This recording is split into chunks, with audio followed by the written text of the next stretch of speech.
तर यानंतर एक मोठी ब्रेकिंग न्यूज आता समोर येते। भोंदू अशोक खरातला आज व्हीसी द्वारे कोर्टामध्ये हजर केलं जाणार आहे। तर भोंदू अशोक खरातला आज व्हिडिओ कॉन्फरन्सिंग द्वारे कोर्टामध्ये हजर केलं जाईल। खरातला 7व्या गुन्ह्यामध्ये खरात अटकेमध्ये आहे। 7व्या गुन्ह्यात त्याला अटक करण्यात आली आहे। अशोक खरात 40 दिवसांपासून तुरुंगात आहे। 6व्या गुन्ह्यामध्ये न्यायालयीन कोठडी सुनावल्यानंतर लगेचच एसआयटी कडून नव्या गुन्ह्यामध्ये खरातचा ताबा घेण्यात आला। आतापर्यंत नाशिकमध्ये 12 गुन्हे दाखल झाले असून 14 वेळा न्यायालयामध्ये हजर करण्यात आलाय।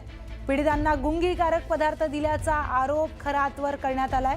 खरात तपासामध्ये सहकार्य करत नसल्याचंही समोर आलंय। तर खरातला हा स्मृतीभ्रंशाचं नाटक करत असल्याचा दावा सरकारी पक्षानं केलाय।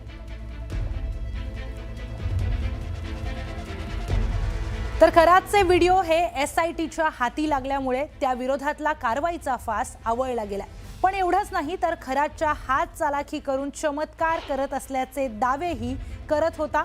शिवनिका संस्थांवर एकेकाळी ट्रस्टी असणाऱ्या सीए ललित पोफळेंनीच खरात विरोधात फसवणुकीची तक्रार केली आहे। या तक्रारीमध्ये त्यांनी खरात हात चालाखी करत असल्याचा आरोप केलाय। खरातने एके दिवशी आपल्याला तृप्ता बाला बंगल्यावर भेटायला बोलवलं। त्यावेळी त्याने काजू कतली प्रकट केली आणि प्रसाद म्हणून ती खायलाही दिली। पण तो चमत्कार नव्हता तर ती हात चालाखी होती, हे नंतर समजल्याचं पोफळेंनी तक्रारीमध्ये म्हटलंय। तर पोफळेंनी केलेल्या तक्रारीमध्ये खरातच्या हात चालाखीबद्दल काय म्हटलंय पाहूयात। तर पोफळेंची अशोक खरातची ओळख झाली। 1 ते 2 वेळा नाशिकमधील ऑफिसमध्ये त्या दोघांची भेटही झाली। खरातनं तृप्ता बाला बंगल्यावर भेटायला बोलवलं असं पोफळेंनी सांगितलंय। गप्पा मारताना उजवा हात मोकळाच असल्याचं पोफळेंना दाखवण्यात आलं आणि त्यानंतर मूठ बंद करून पोफळे समोर धरली। हात उघडून काजू कतली काढून दाखवली।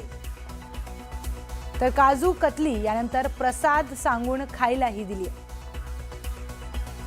तर काजू कतलीचा प्रसाद चमत्कारानं आणल्याची बतावणी देखील पोफळेंसमोर करण्यात आली आहे।